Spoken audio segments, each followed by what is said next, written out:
sinusunod nila. It's not without precedent ang pag-file nila ng anti-terrorism law. Yung mga sinabi ko ngayon, yun yung gusto nilang gawin. Kaya pinipilit nila na merong violation sa batas. Mag-cancel ng passport, mag-red notice, mag-unblock, mag-issue ng kaliwat kanang search warrant. So, ibig sabihin, babalik pa rin tayo dun that this is clearly oppression and harassment for remarks that pinipilit nila to take it out of its logical context. Abogado ako. Alam ko kung anong illegal at illegal. Alam ko kung anong actionable at hindi actionable. Hindi actionable ang maghabilin ka. Hindi actionable yun. Walang active threat kung hindi ako mamatay. Walang mali doon. Walang illegal doon. Sinabi nila kahapon kung sino bang nandoon sa inyo sa interview press briefing namin. Sabi nila, pinalaki at pinalakas yung security ng First Family, ng President, dahil may threat. So ako, napaisip ako, nilalakasan niyo yung security niya? Ibig sabihin na yun, papatayin na ako? Why for? Will you double the security? Diba? Itong mga dictators and oppressors, unfortunately, hindi sila magaling mag-isip. Basta lang sila tira, pero hindi nila iniisip na lahat ng sinasabi nila doesn't make sense, especially kapag nagsisinungaling ka, mahuhuli at mahuhuli ka sa pagsisinungaling mo. Kaya nung nakita ko yung NBI sa pila, nagpatanong kagad ako sa Negros. Kasi it's not the first time na ginawa nila yun sa isang Pilipino. Sabi ko, anong nangyari sa Negros? Sabi sa akin kung anong nangyari sa Negros. And sabi ko sa mga lawyers ko, yan, ang gusto nilang gawin. I'm sorry, yung sa PNP po, kasi direct na so, ikaw yung gusto natin, yung security pa yung araw ko na nilip ng AFP para to face investigation. Yes, oo. Initially, we are filing charges against them as well. For disobedience, for kidnapping, for robbery. Okay, next question po. Speak as here, ABS-CBN. Yes, ma'am, good afternoon. Ma'am, do you have any information as to the status, health status of your Attorney Lopez? And do you have any information when she will be transferred to the house or attention? Ma'am, wala po akong update sa status ni Yusek Zulaika Lopez and Miss Gina Acosta, both of whom are admitted sa Veterans Hospital. But nakita ko kanina sa updating namin sa group chat ng opisina, I believe the hospital released a bulletin. Tama ba? Parang nag-release ata ang hospital ng bulletin about updates sa kanila. Ngayong araw na ito, hindi ako makapagbigay ng update kasi maaga po ako umalis kanina sa hospital. Mga 4 a.m. ako umalis and tulog pa lahat ng tao. But last night, nung pagdating ko sa hospital, ang sinabi lang naman sa akin na nag-endorse, yung nagbabantay tapos sin-endorse sa akin, na hindi pa rin kumakain si Yusek Lopez and si Miss Gina Acosta ang na-endorse sa akin kahapon is masakit yung dito niya. Kasi apparently, pag nawalan ka ng malay and nagiging unresponsive ka, parang kinukurot ba dito? Hindi ko alam kung anong ginagawa. So apparently, sumakit yung dito niya kasi yun yung parang i-arouse ka arouse ka para magising. So yun yung updates based on sa pakikipag-usap ko sa kanila. Another question po, just very quick. Do you see yourself touching things up with BBM in the future based on the happening? Well, I believe, ma'am, that we reached the point of no return. I really believe that we have reached the point of no return. And it is clear, ma'am, na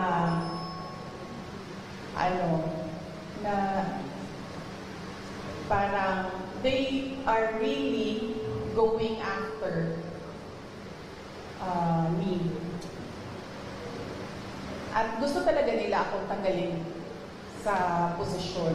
And totoo talaga yung mga sinasabi ko na threats sa akin.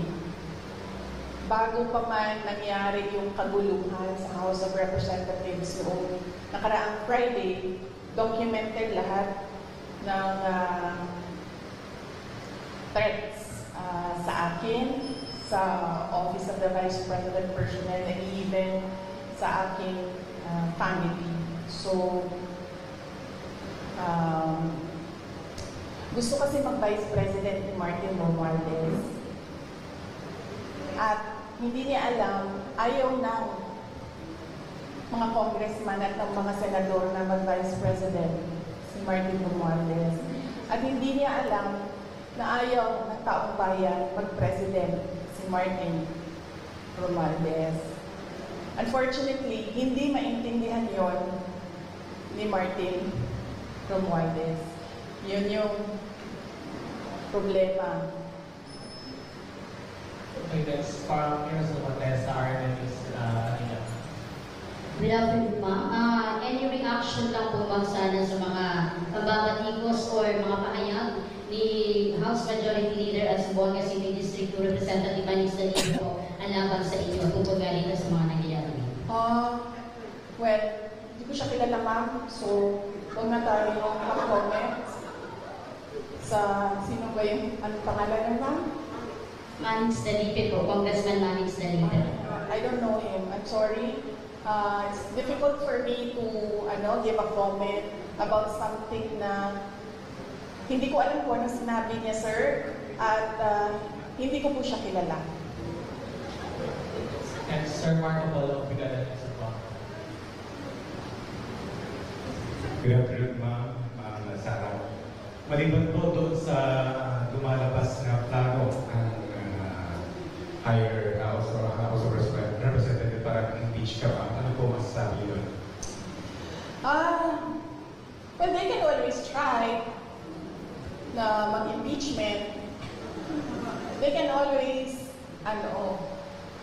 gumastos at magwaldas ng pera ng gobyerno para i-impeach ang Vice President. Kung yan ba naman ang gusto nila, magwaldas ng pera at pagtakpan ang kakulangan at pagsisinungaling ng administrasyon. Para lang hindi mapansin ng mga tao na maraming mga pangako ang napako ay babanatan nila ako. And then they can try. And then let's see. Diba? If I get impeached, then that is my end. Tapos. Okay, thank you for that answer, ma'am. And for my last part, sa local front ng Zamboanga City at Zamboanga Peninsula, maliban po sa mga tulong na binigay niyo po tulad ng ayuda sa medical and other, ano po yung mga future na nakalaan po para sa Zamboanga Peninsula na po dito sa Zamboanga City? Opo. Yes, sir. Thank you for the question. Nag-aantay kami ng final budget ng Office of the Vice President sa ilalim ng General Appropriations Act. Pero we are really not hopeful anymore kasi nakikita nyo naman kung gaano ka-intense yung gusto nilang pilayan ang Office of the Vice President. So, we're not hopeful. Kung meron mang budget, and then kung ano man yung maibigay na budget, pagkasya namin yung mga projects namin doon, ang mangyayari nito, kunwari man, as an example, doon meron kaming 40,000 beneficiaries a year. Siguro, we'll reduce it to 10,000 beneficiaries a year. Ganun yung mangyayari. Ida-downsize yung mga projects. That is, if kung merong pera para sa projects. Kung wala naman pong pera para sa mga projects, ang maiwan lang ay pambayad ng sweldo ng mga tao, ng mga employees ng Office of the Representatives, then dapat kayo magreklamo, taong bayan.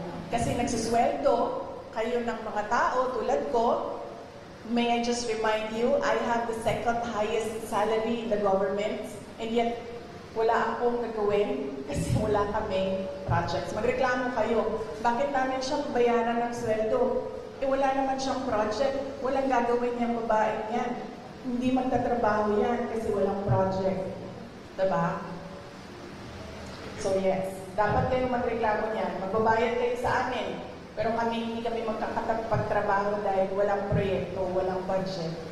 Last two questions. One from Mr. John Ortiza. Yes, good afternoon po. Good afternoon po, Vice President. I am Piotr Ortiza from American Museum of Bangka. Amidst all this, sa lahat ng mga nangyayari, siya sabi yung harassment, yung ino-oppress kayo, and yet, nandito pa sa Zamboanga City, binisita mo yung Basilan. Oo. Saan po kayo humuhugot ng lakas as of the moment, Vice? Bakit patuloy po kayong lumalakad? Yes. Before ako pumunta dito, as you know, your former mayor in Zamboanga City, Ma'am Beng Limaco is my friend, no? Exactly the same question ang tinanong niya sa akin kanina. Ako naman kasi, politiko ako. Yun din sinabi ko kay Ma'am Beng eh. Sabi ko, ikaw politiko ka rin eh. Ang dami mo din pinagdaanan. Ibig sabihin, sanay kami sa ganyan ang mga politiko. So, ibig sabihin, hindi ka na nasa stress sa ganyan. Ang problema sa akin is kapag nagkulang ang tulog at gutom, yun lang talaga yung nakaka-apekto sa akin. Kaya kailangan sa akin, kapag 3 araw na yung sunod-sunod na walang tulog, bigyan mo talaga ako ng 1 araw na mabawi ko yung 3 araw na tulog. Para nare-refresh yung pag-iisip. So, kung hindi mo ako pakainin, say for 12 hours, dapat mo akong pakainin on the 13th hour, otherwise, mainit na yung ulo. So, simple lang, sir. Kailangan lang ng tamang tulog at tamang kain. Yung all the rest, wala na yan. Kaparte yan ng buhay ng isang politiko. Last one, ma'am. Reaction on the disbarment case filed against you. Yes, meron akong 3 disbarment cases. If you can remember, 2011, sa Sheriff, hindi pa tapos yun hanggang ngayon. May disbarment case ako doon. Tapos meron akong disbarment. Nabasa ko lang ito sa mga, sa mga group chat. So, hindi ko lang alam kung tama. Correct me. Tapos isang disbarment case sa pagtatapon ng bangkay. Tapos isang disbarment case sa revenge from the grave. No? So, yun. 3 yung... but let me clarify kasi yung 2, I've not read or I've not received the complaint. So, hindi ko masabi kung ano talagang nakalagay doon. Binabase ko lang siya sa news reports na lumalabas. Yung isa, binase ko sa announcement ng Supreme Court, and then yung isa, binase ko sa announcement ni Larry Gadon.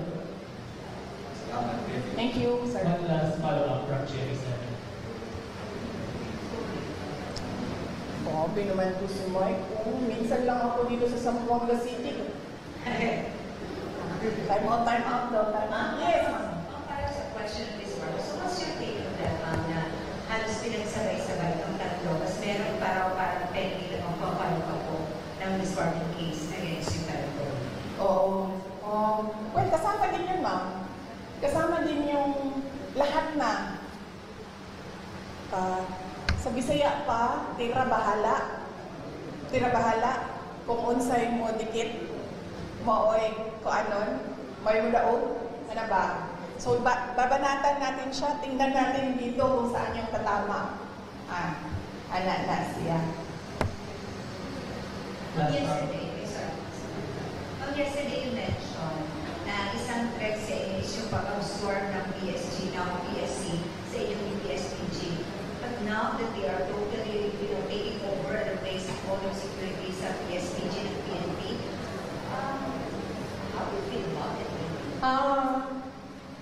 I'd like to hold comment dyan, ma'am. Kasi napapansin ko, base lang din naman sa balita, nagbabago-bago yung sinasabi nila.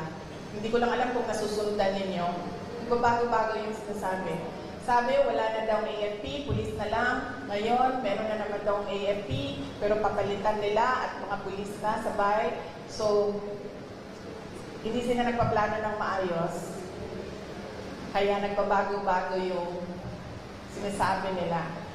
Advice ko dito sa mga tao na ito, umupo muna kayo, magplano muna kayo bago kayo bumanat para hindi kayo nahuhuli na nagsisinungaling. Sana po lang ito, FEBC. Pag gumaganyan ba ako, naapektuhan yung sound? Good afternoon, VP. Since natanong po yung isang tanong ko, ito na lang po. Sabi po ng PNP, wala silang information sa pagbabanta sa inyong buhay. I-report nyo lang po ba ito officially, ngunit nasabi nyo hindi ito pinansin ng mga kinauukulan? Ma'am, nakakahiya sa buong mundo na ang Philippine National Police natin, who by the way has intelligence funds, hindi alam ang mga pangyayari sa ating bansa. Nakakahiya na meron tayong police na hindi nila alam ang threats sa Vice President. Nakakahiya yan, ma'am. Huwag sila magsasalita ng ganyan kasi nagpapakita yan ng incompetence ng Philippine National Police.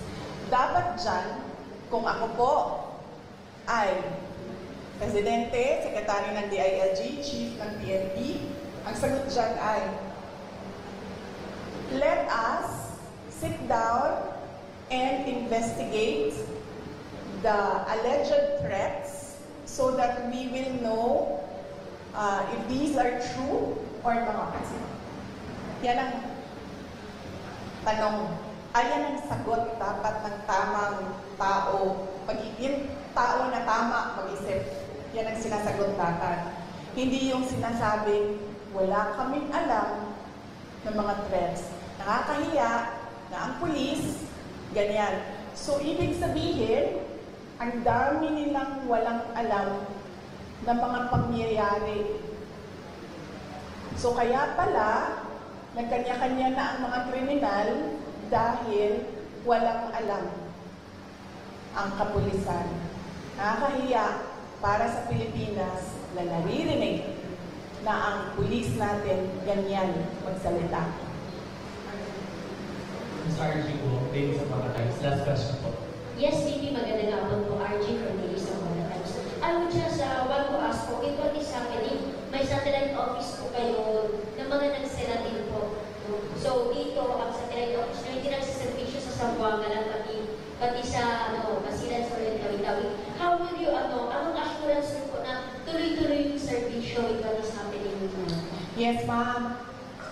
Bago po ako sumagot, ma'am, may I just say, I love your color green ngayong hapon na ito. Halatang-halata naman, ma'am. Oo. Huwag, ma'am, kasi suspended ka na kaagad bukas, ma'am. Huwag ka po mag-green. Suspended ka na bukas, ma'am. Sandali? Okay. Yes.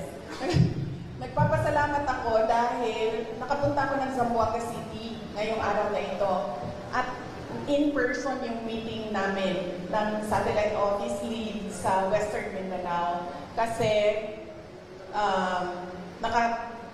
papunta kaming, there's about 40 minutes papunta doon sa Isabela City. So, 40 minutes papunta, nag-meeting kami. 40 minutes pabalik, nag-meeting kami. So, masaya ako dahil nagawa namin yun in person. Ang hirap din kasi talaga mag-meeting pag Zoom eh.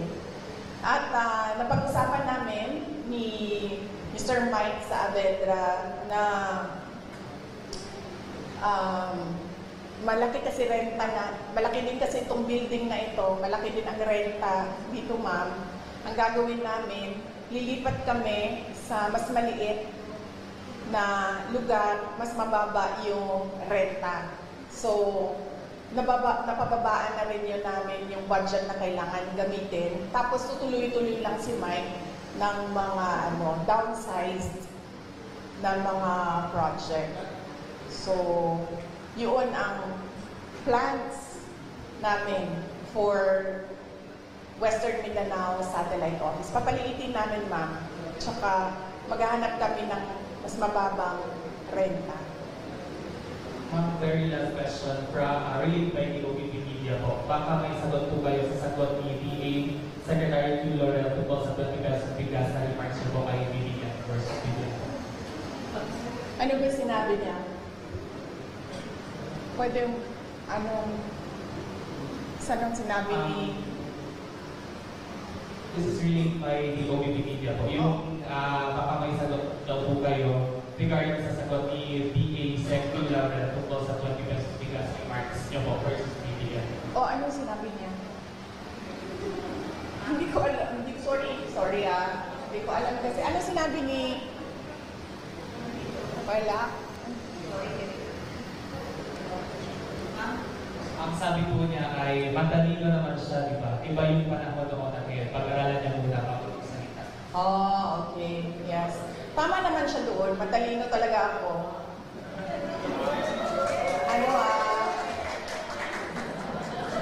Nahiya naman ako.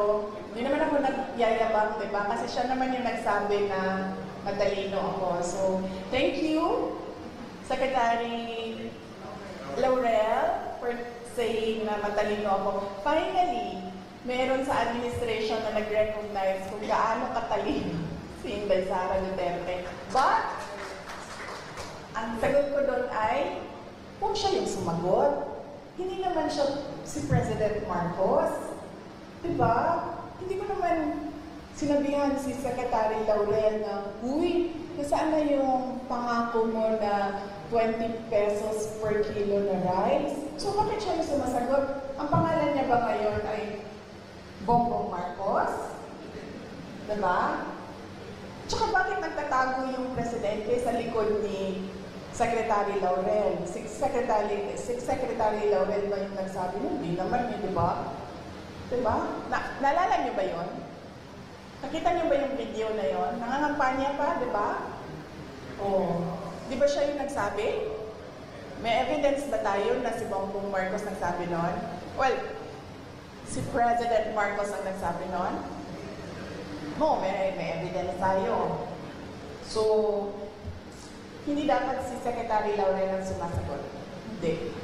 And thank you for recognizing my intelligence. Alright. Pwede ito ang last. Yes. Uy, hindi okay lang kasi minsan lang naman kami magsama. I mean, Mike, parang ngayon lang tayo nagsama, di ba? Ngayong taon na ito, ngayon lang. Yes, ma'am. Gusto niyo nung bigay ng comment ko sa ako ni Noy kasi na-mention po siya. Ako? Ni Ninoy?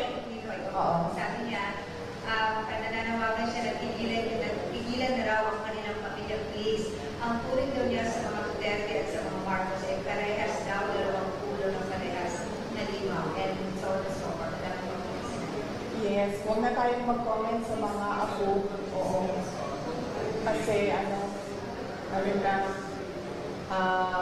natural sa mga anak at apo ang affinity sa mga magulang at sa grandparents. So, huwag na natin sagutin yan. Question, Joseph Sofogado po.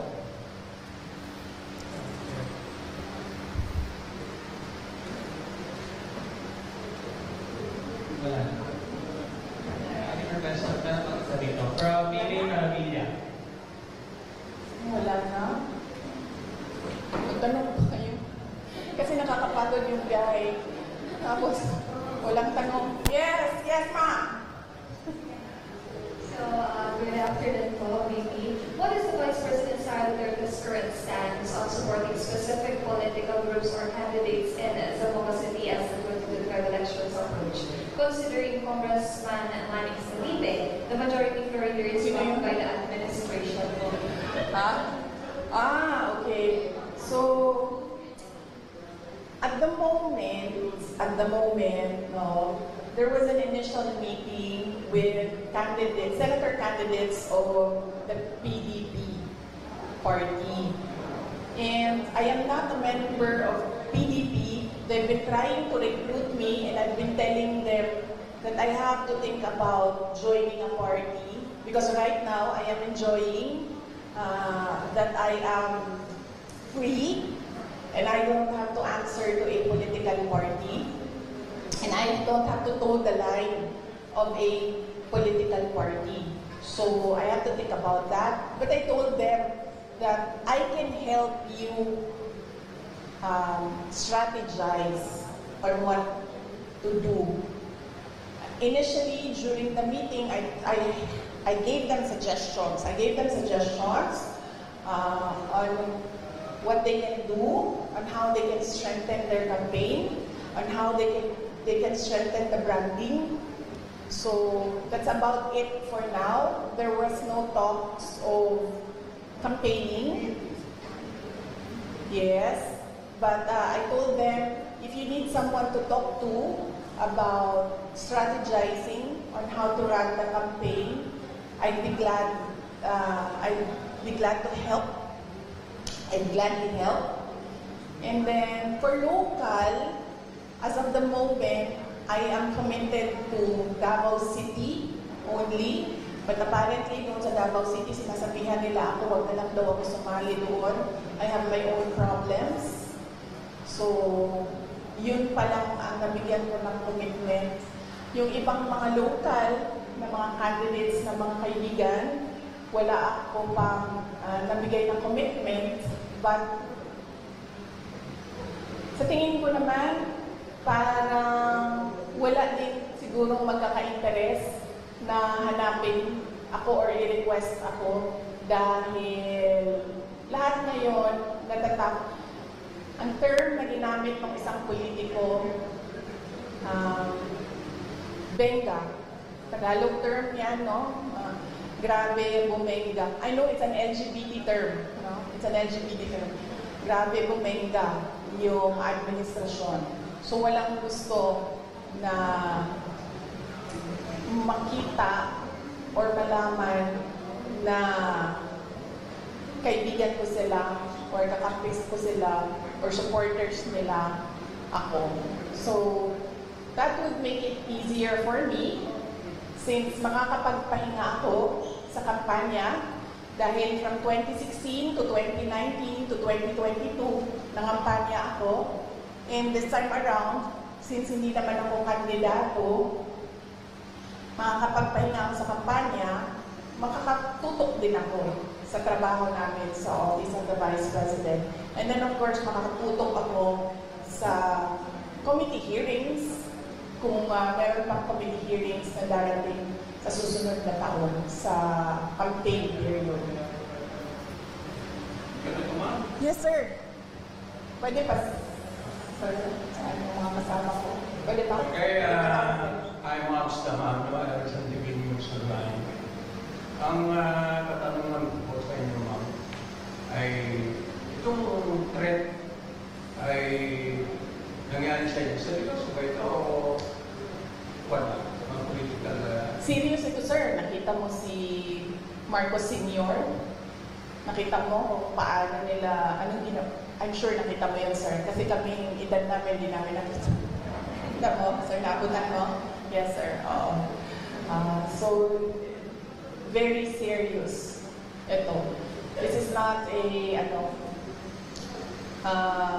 parang laro-laro lang para sa kanila. Seryoso sila sa gusto nilang gawin. At alam natin ang capacity ng isang Marcos. Okay, madam, tinulungan mo ang tatay mo nung panahon niya tumakbo, and then ikaw naman, anak naman. Tinulungan niya ako. Tinulungan ko siya noong 2016. Tapos tutulungan ba niya ako sa 2028? Hindi ko alam. Dahil noong 2022, Noong 2022, wala siyang active help na ginawa. Sinabi lang niya na kaya niya yan. Na iyon din ang sinasabi niya hanggang ngayon, kaya niya yan. So heartwarming, no? Pag ang magulang mo, ganyan lang yung sinasabi, kaya mo yan. Wala man lang, parang, uy, kawawa ka naman. Uy, parang, anong natutulong ko? Uy, kailangan mo ba ng doktor, abogado?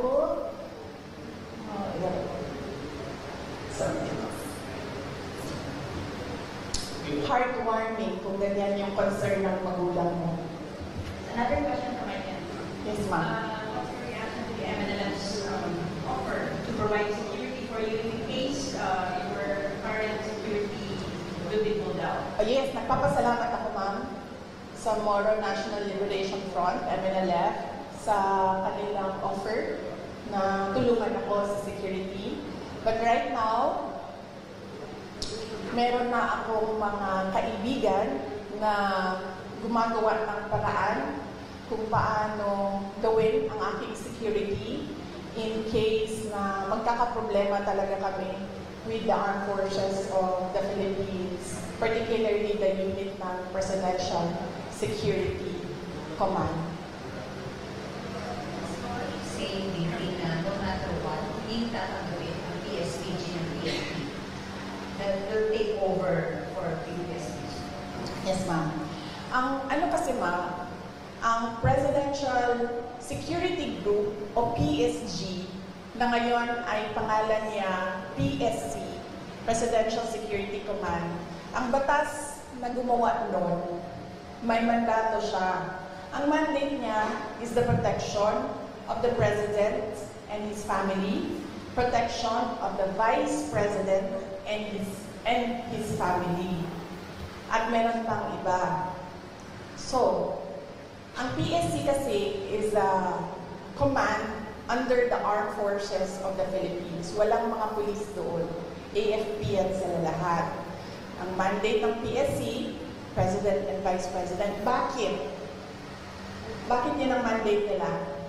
Kasi our Constitution provides for the line of succession. The Vice President is the first in line. So, ibig sabihin, the state is required, is mandated by the Constitution and by laws to protect the Vice President. Kasi pag nawala ang Presidente, siya yung susunod. Kaya pinoprotektahan din siya. Kasi siya yung reserve. Kasi pag hindi mo pinoprotektahan ng reserve mo, wala ka ng reserve. Ang gagawin yan, pipili sila doon sa mga members ng Congress. O, babalik na naman tayo kay Martin doon. So, baka nga ganun yung gusto nilang gawin, no? Hindi na sila masusunod sa Constitution. Parang that is something I have to think about again as well. So, yun. Yan. The PSG, now PSC, is a unit of the Armed Forces of the Philippines. Its mandate, President and family, Vice President and family. Why? Because there is a line of succession. You need to protect your reserve. Wala doon sa usapan ang Philippine National Police. Super last po from OVP Media. Based on the DBM COA Joint Circular, OVP and DepEd violated our rule on confidential funds when you allow security officers to handle them instead of special dispersing officers. What's your reaction? Sorry ulitin mo yung tanong. Based on DBM COA Joint Circular, OVP and DepEd violated our rule on confidential funds when you allow security officers to handle them instead of special dispersing officers. officers. What's your reaction po? Sino nagsabi? Sa based on sa DBM FOA Joint Circular. Kaya nga, sino nagsabi mo na base doon may violation? This is question from Sir JC from OPP Media po. Oo, but someone has to have said kung balikan nyo na lang. Balikan natin last one from Mr. John Ortiz. Good afternoon again, ma'am. Balikan ko lang yung